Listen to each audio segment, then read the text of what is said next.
اولیاء نے اللہ کو یاد کیا ہے، جیسے نقشبندی صاحب کہہ رہے تھے گھمگول شریف اللہ اللہ اللہ، کانوں میں رس گھل جاتا ہے نام۔ انہوں نے کیا پیغام دیا؟ پیر مہر علی نے کیا پیغام دیا؟ داتا گنج بخش اجمیری نے کیا پیغام دیا؟ امام بری نے کیا پیغام دیا؟ میں عموماً ہر وقت میں ایک جگہ پہ گیا مقام پہ، پنجاب کے ہر جگہ پہ جانا پڑتا ہے، تو میں نے وہاں پہ پردے کا موضوع تھا میرا، تو میں نے وہ وہاں پہ پیغام دیا، تو انہوں نے کہا یہ اسپیکر اوپر والے بند کرا دیں۔ ادھر قریب خانقاہ بھی تھی، کیونکہ ظاہر ہے درباروں پہ عورتیں سارے عام آتی ہیں، وہ جو سجادہ نشین ہے سرمے بھی ڈال رہے ہیں، نمک بھی منہ میں ڈال رہے ہیں، ادھر ہاتھ رکھ کے دم بھی کر رہے ہیں، وہ عورتوں مردوں کو ہاتھ بھی لگاتی ہیں۔ پنجاب میں یہی ہوتا ہے، عورتیں پیروں کو آ کے ہاتھ پکڑ لیتی ہیں، گھٹنوں کو ہاتھ لگاتی ہیں۔ یہ سخت کبیرہ گناہ اور حرام ہے۔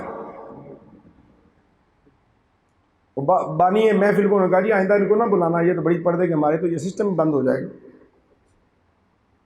اس نے کہا جی میں نے بلایا، میں نے تو خطاب کرانا ہے، پردے کا موضوع تھا، کبھی موقع ملا تو میرا چونکہ ابھی وہ ساتھ نہیں ہے، یہ اندر کی کھڑکیاں کھل جائیں گی۔ ہم کس سطح کے مسلمان ہیں، ہم کس طرف جا رہے ہیں؟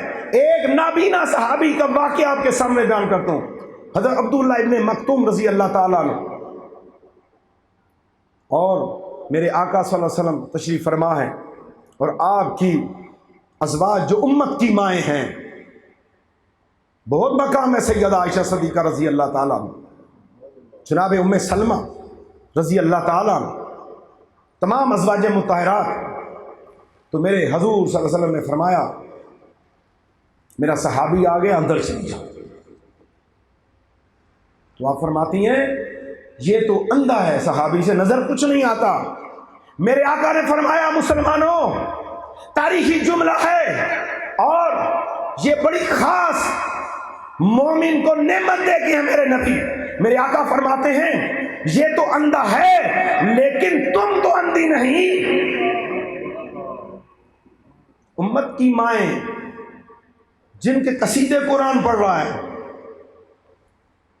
جن پہ شک پڑ جائے تو ایمان سے خارج،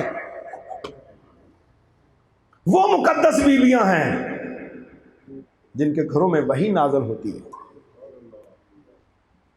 تاجدار ختم نبوت کی ازواج مطہرات ہیں۔ ان کو بھی دیکھنا منع تھا کہ آپ بھی اندھے صحابی کو بھی نہیں دیکھ سکتے۔